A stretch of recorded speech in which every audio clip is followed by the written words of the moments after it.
예, 벌써 12월입니다. 12월이면 성탄절이 생각나고 또 성탄절이면 어릴 때 선물 교환하던 것 이렇게 생각이 나는 그런 계절인 것 같습니다. 선물 받으면 마음이 기쁘고 참 좋죠. 오늘 본문에 보니까 하나님께서도 우리에게 선물을 주셨다 그렇게 말하고 있습니다. 8절에 너희는 그 은혜에 의하여 믿음으로 말미암아 구원을 받았으니 이것이 너희에게서 난 것이 아니요 하나님의 선물이라 그렇게 했습니다. 하나님의 은혜를 왜 선물이라고 하는가? 하나님께서 우리에게 은혜를 베푸셨는데 그 은혜를 선물이라고 하는 이유는 그것이 대가를 받지 않고 주어졌기 때문에 그렇습니다. 은혜를 베풀어도 또 대가를 요구하는 사람들이 있습니다. 그러나 하나님은 우리에게 은혜를 베푸실 뿐 아니라 그 은혜에 아무런 대가, 우리 편에서 값을 요구하지 않으셨습니다. 가나의 혼인잔치에서 포도주가 떨어졌을 때 예수님께서는 물로 포도주를 만드셨습니다. 그 포도주 때문에 혼인잔치는 무사히 잘 마칠 수 있었습니다. 혹시 여러분 예수님께서 잔치 끝난 다음에 그 혼주에게 가서 포도주 값 내놓으시오 그렇게 한 것을 보셨습니까? 그렇게 하지 않으셨습니다. 나인성 과부가 사랑하는 아들이 죽어서 장례 행렬을 가면서 슬퍼하고 있을 때 예수님께서는 그들을 만나시고 죽은 아들을 과부에게 살려서 돌려주셨습니다. 그때도 마찬가지로 예수님이 죽은 사람을 살렸으니까 치료비를 좀 내놓아라 그렇게 말씀하지 않았습니다. 그냥 고쳐주신 것이죠. 이것을 선물이라고 합니다. 살아가는 동안 우리는 여러 사람들에게 은혜를 입고 그 은혜 때문에 우리 인생이 달라지기도 합니다. 제가 어떤 호텔 리어에 관한 이야기를 들었는데 그 사람 이름은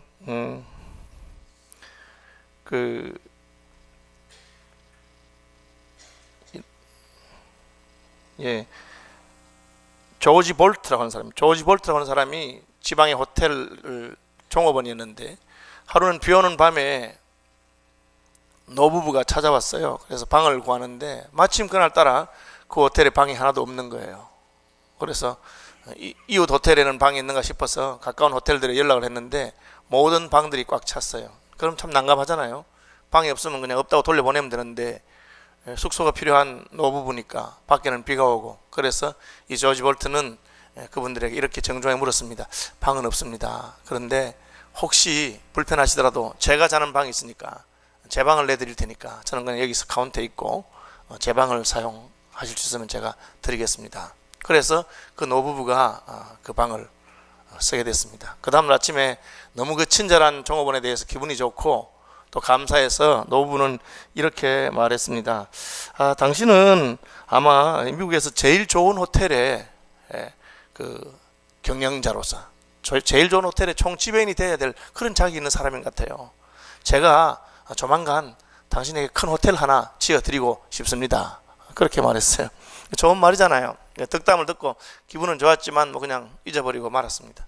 그로부터 2년이 지났는데 이 조지 볼트한테 편지가 왔어요. 편지에 보니까 뉴욕행 왕복 비행기 티켓이 있고 그리고 저를 좀 방문해달라. 가보니까 뉴욕 중심가에 대리석으로 지어진 아주 멋진 건물이 있는데 그 건물이 월도프 아스토리아라고 하는 호텔입니다.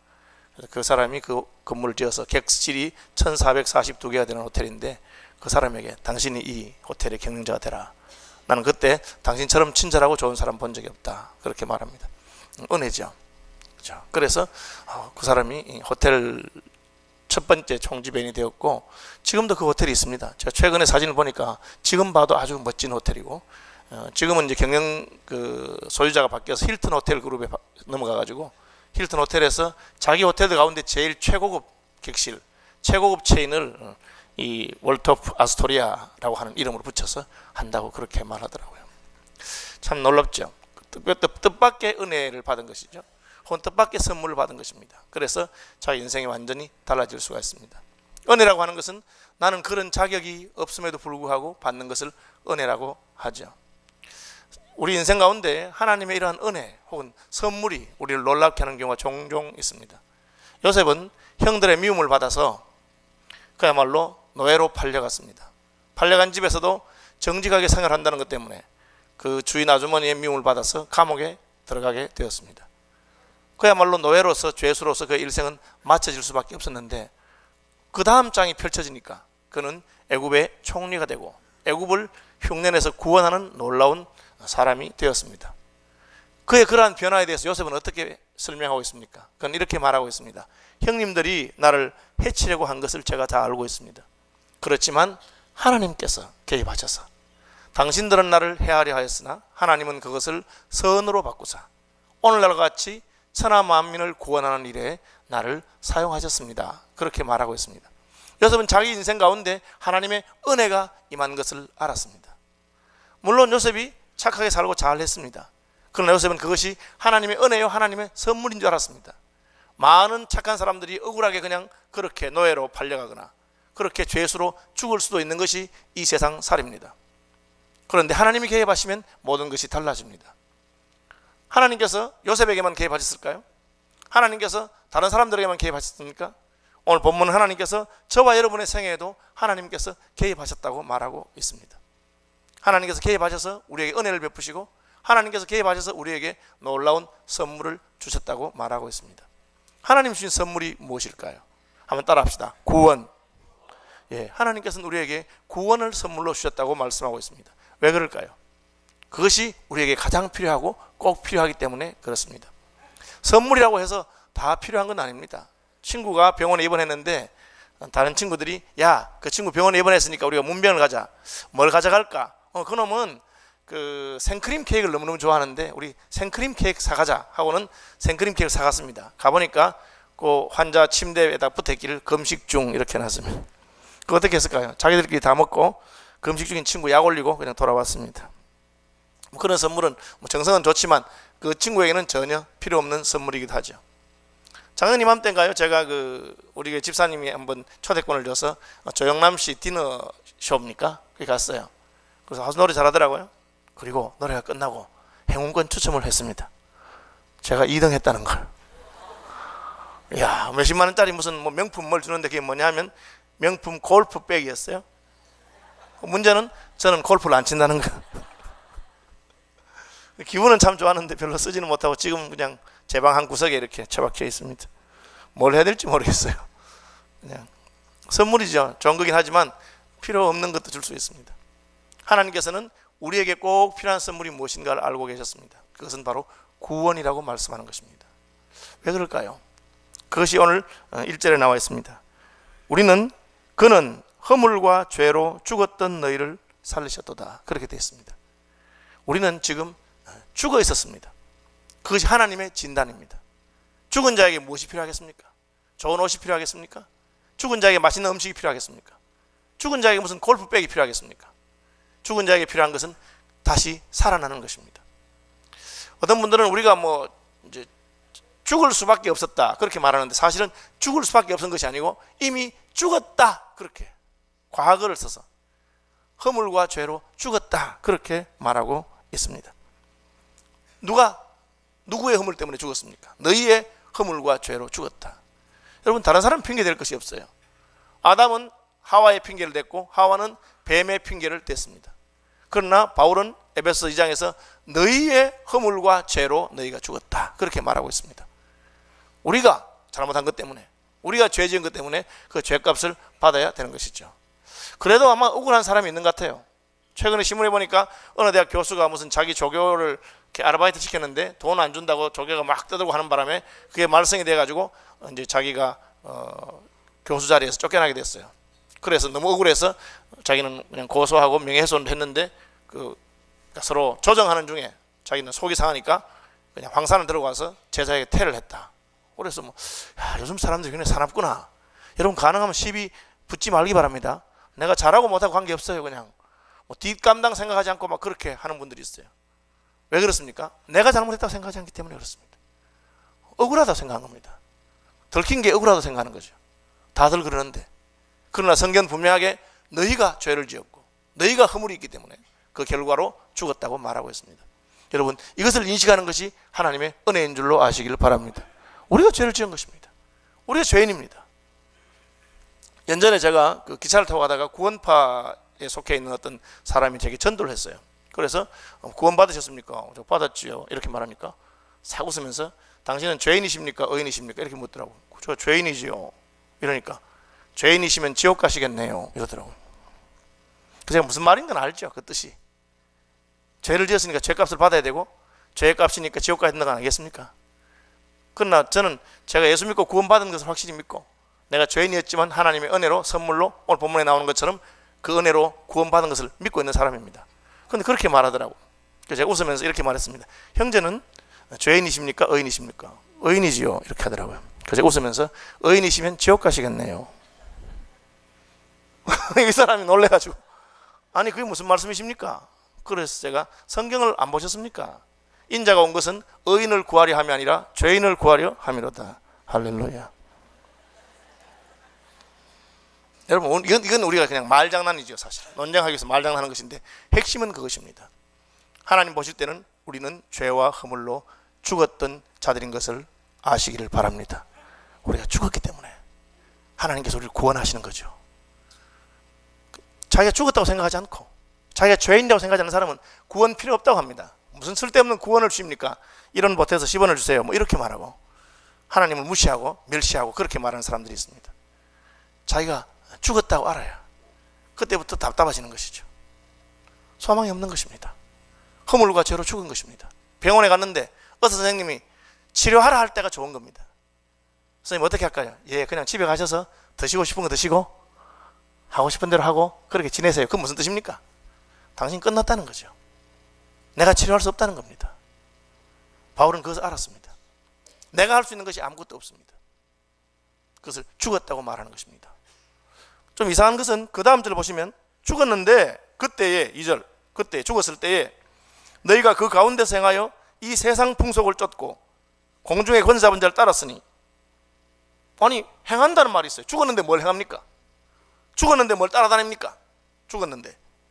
그래서 여기서 우리는 죽었다고 하는 것이 존재가 없어지거나 활동이 정지된 것을 말하지 않는 것을 알 수가 있습니다.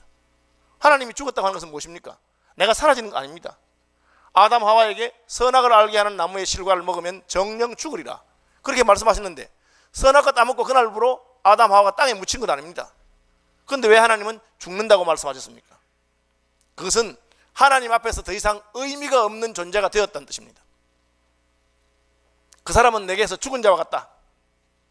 아내를 버리고 바람나서 도망간 남편이 있습니다. 누가 물어봅니다. 남편분은 어떻게 되십니까? 그 사람 이야기 나한테 하지 마세요. 그 사람은 내게 죽은 사람과 같은 사람입니다. 나하고는 끝났습니다. 그런 관계적인 가치적인 표현입니다. 왜 그것이 죽은 것입니까? 하나님이 버려두면 그 길로 인생은 끝난 것입니다. 의사 선생님이 딴 말 안 하고 그냥 집에 가서 하시고 싶은 거 하세요. 드시고 싶은 거 드시고 아니 선생님 이 병에는 뭘 먹어야 됩니까? 먹으실 필요 없습니다.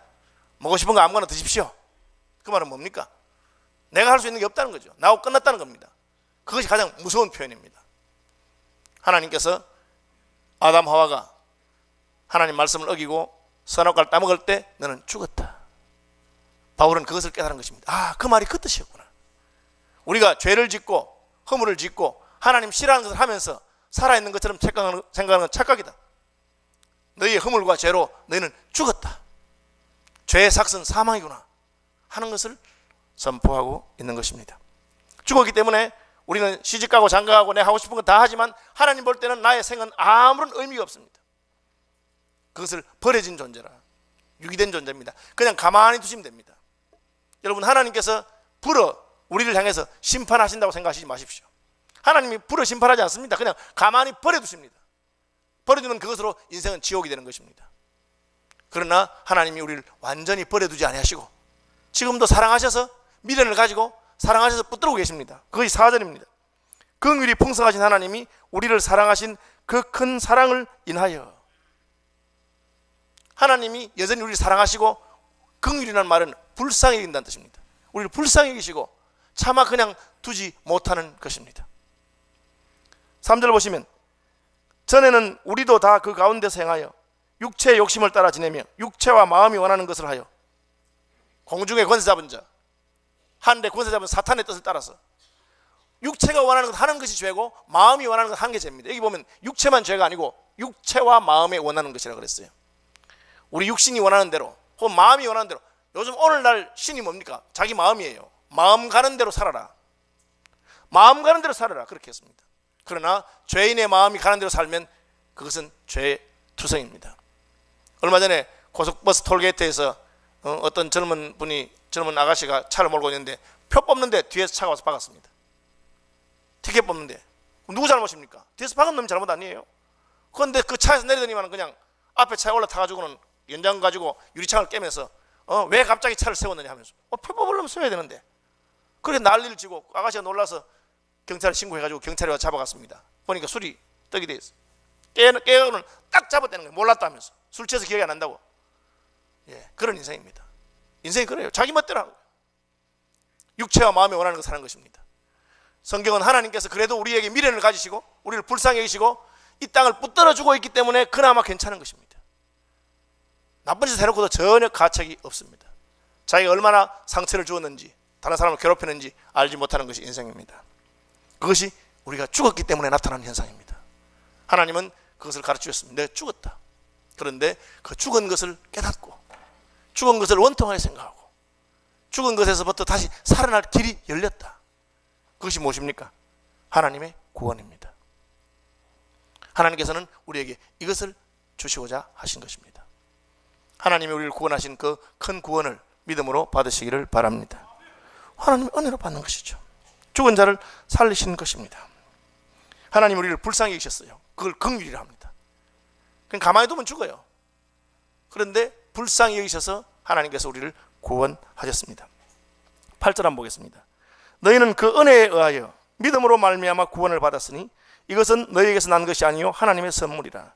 은혜와 선물은 같은 말인데 굳이 따지자면 선물은 돈을 받지 않는다, 대가를 받지 않는다는 강조가 있습니다. 선물도 은혜고 은혜도 선물입니다만은 굳이 따지자면 대가를 받지 않는 것이죠. 우리가 어떻게 구원을 받습니까? 믿음으로 구원을 받습니까? 은혜로 구원받습니까? 엄격하게 말하면 은혜로 구원받는 것입니다. 은혜로 구원받습니다. 그럼 믿음은 뭡니까? 믿음은 하나님의 은혜를 받는 방법입니다. 아무리 우리가 믿음이 있어도 하나님의 은혜가 없으면 우리는 구원받을 수 없습니다. 여기 여러분 불이 환하게 켜져 있죠? 왜 그렇습니까? 누가 스위치를 올렸겠죠? 예. 스위치를 올리면 불이 옵니다. 스위치 때문에 불이 들어옵니까? 그건 아닙니다. 여기 전기불이 들어오는 것은 아주 멀리 어느 곳에서 발전소가 돌아가고 있기 때문에 그렇습니다. 그 발전소의 전기가 여기가 연결되어 있기 때문에 그렇습니다. 스위치는 그냥 그 전기를 연결하는 것이죠. 스위치 자체가 빛나게 하는 것은 아닙니다. 마찬가지로 하나님의 은혜가 우리를 구원하는 것입니다.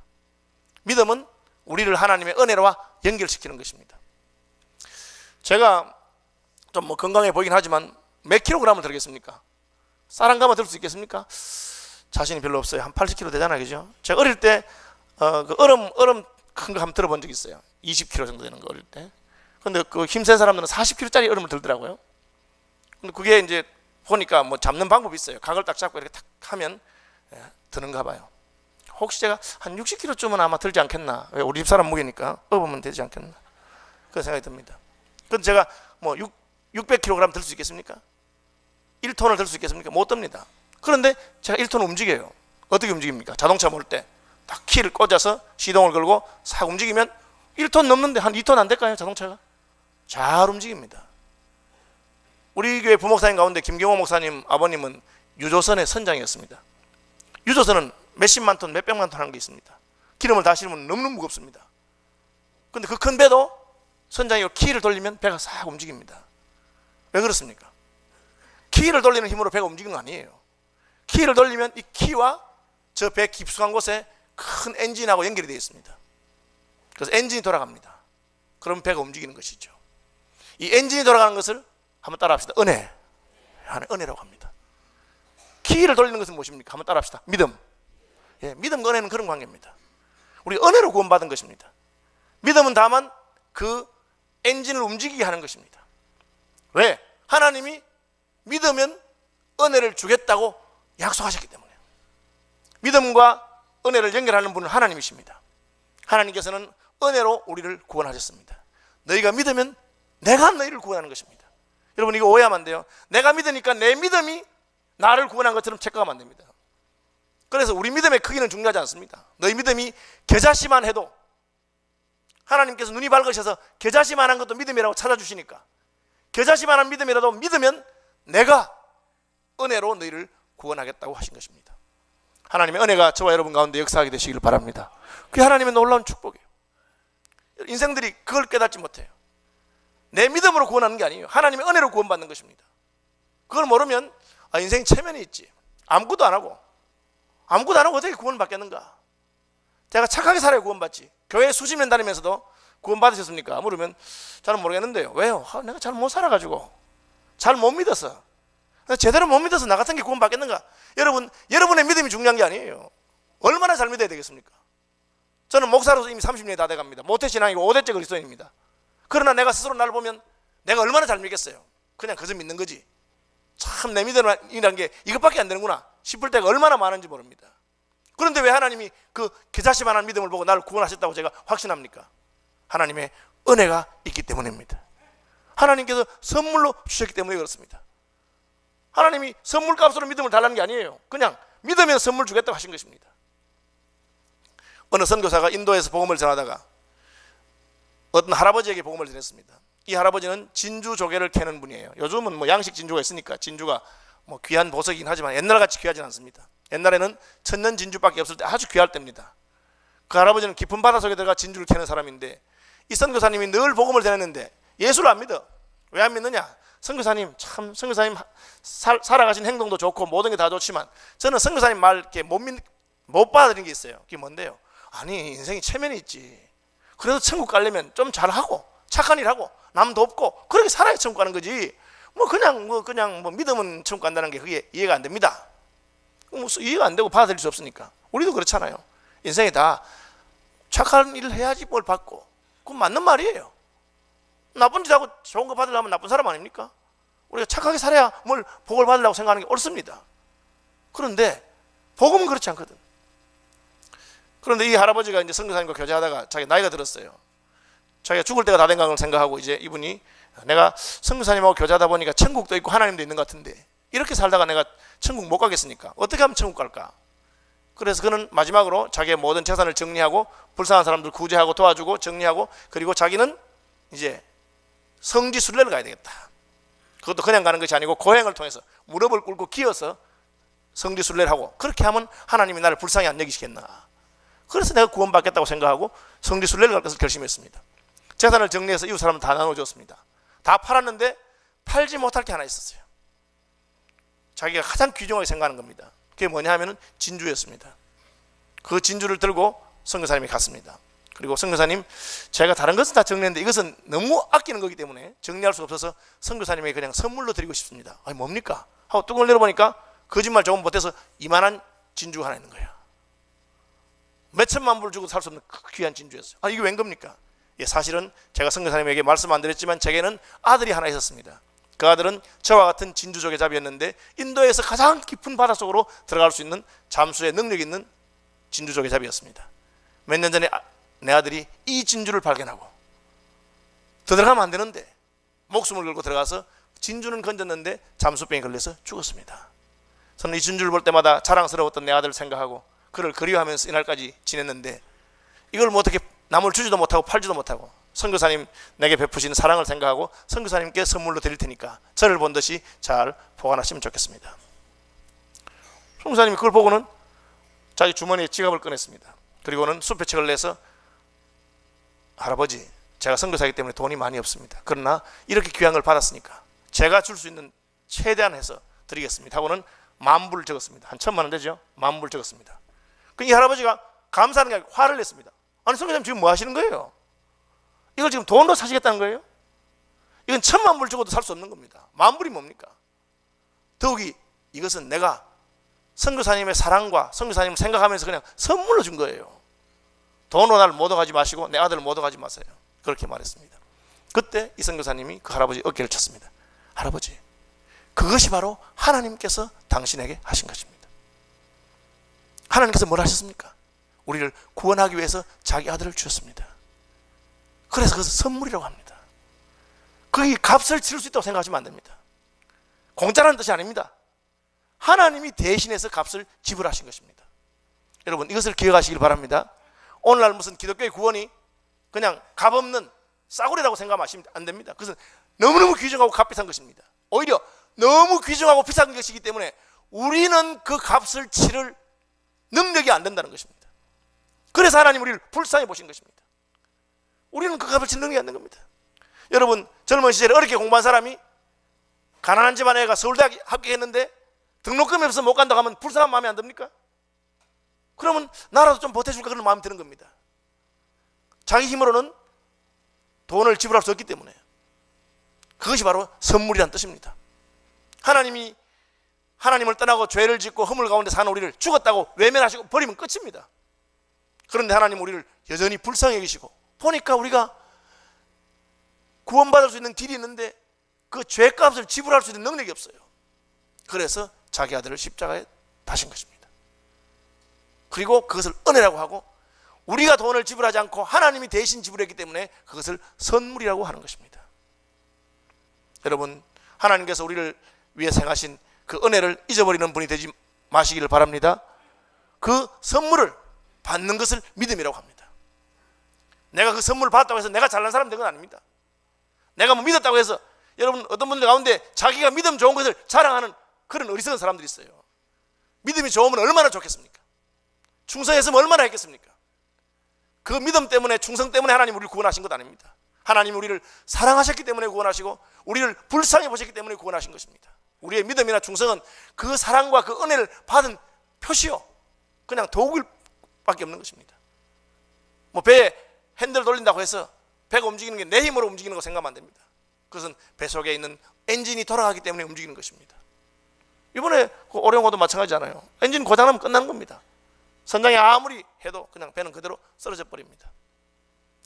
이 하나님의 은혜가 우리의 행동이나 우리의 행위나 우리의 믿음과 관계없이 역사하는 것을 감사하시기를 바랍니다. 하나님께서 역사하시는 것입니다. 하나님 역사가 끝나면 우리는 아무것도 아닙니다. 그러나 하나님의 은혜가 역사하는 동안에는 우리는 믿음으로 하나님의 은혜를 누릴 수 있습니다. 믿음으로 하나님의 선물을 받을 수 있습니다. 그래서 그 은혜에 의하여 믿음으로 말미암아 구원을 받았으니 이것이 너에게서 난 것이 아니요 하나님의 선물이라. 이 성탄의 계절에 하나님의 선물이 저와 여러분의 마음속에 가득하시기를 바랍니다. 예, 이 은혜의 선물 받은 자답게 사시기를 바랍니다. 하나님이 그냥 우리를 죄에서 구원하는 것으로 끝 아닙니다. 구원은 끝이 아니고 시작입니다. 이제 우리를 구원하셔서 진짜 죄와 상관이 없는 거룩한 백성을 만들기 원하는 것이죠. 북한에 살기가 너무 힘들어서 탈북하는 분들이 있고, 또 남한에 있는 친척들이 돈을 보태줘서 탈북하도록 돕는 분들도 있습니다. 그렇죠? 그런데 탈북하면 끝입니까? 아닙니다. 남한까지 와야죠. 남한까지 오면 끝입니까? 남한에 와서도 거지같이 산다면 탈북한 의미가 못 있겠습니까? 하나님께서 우리를 죄에서 구원하시고 사망에서 구원하신 다음에 어떻게 하십니까? 이제는 생명을 살 수 있도록, 그리스도 예수 안에서 거룩한 백성이 될 수 있도록 그렇게 하신 것입니다. 저는 오늘 새벽에 저희 교인 중에 한 분이 세상을 떠나셨다는 소식을 들었습니다. 유순호 성도죠. 조선족입니다. 한국에 돈 벌러 와서 남편과 가족들과 와서 열심히 일하고 돈 벌러 왔는데, 이분이 이제 암이 걸려서 의사가 소망이 없다 했고 오늘 새벽에 돌아갔습니다. 지난주에 이분은 자기가 하나님 앞에 갈 생각하니까, 내가 예수 믿고 구원받고 은혜 받았는데 너무 그냥 하나님께 한게 없다. 그래서 지난주 저희 교회에 100만 원 헌금하셨어요. 그걸 가지고 어려운 분들 도와주면 좋겠다. 그래서 그 교구에서 김장을 돈을 더 보태서 200포기를 해서 어려운 분들 돌렸습니다. 그리고 그 찍은 사진 가지고 이제 오늘 가서 사진 보여주려고 그랬는데 돌아가셨대요. 중국에서는 자기 집도 있고 형편도 되는 분입니다. 그분이 자기 남편에게, 여보, 내가 하나님께 은혜를 받았는데 너무 은혜대로 살지 못한 것 같아. 나 죽거든 중국에 그 집도 정리해서 하나님 기뻐하는 일을 쓰면 좋겠고, 뭐 그런 말 했는데 남편이 아내를 너무 사랑하는 사람이에요. 그래서 여보 걱정하지 마, 내가 다 당신 원하는 대로 해줄게. 그랬는데 오늘 새벽에 돌아갔다는 말 듣고 제 마음이 아팠습니다. 아픈 중에도 위로를 받은 것은, 이분은 진짜 하나님의 은혜와 선물을 받은 사람이 맞구나. 왜? 은혜와 선물을 받은 사람은 죄에서부터 해방될 뿐 아니라 더 의롭게 살고 싶고 하나님 기대하는 대로 살고 싶은 그런 소원이 생기는 것입니다. 여러분, 구원의 선물을 받으셨습니까? 예, 구원받은 자처럼 사시기를 바랍니다. 찬송하겠습니다.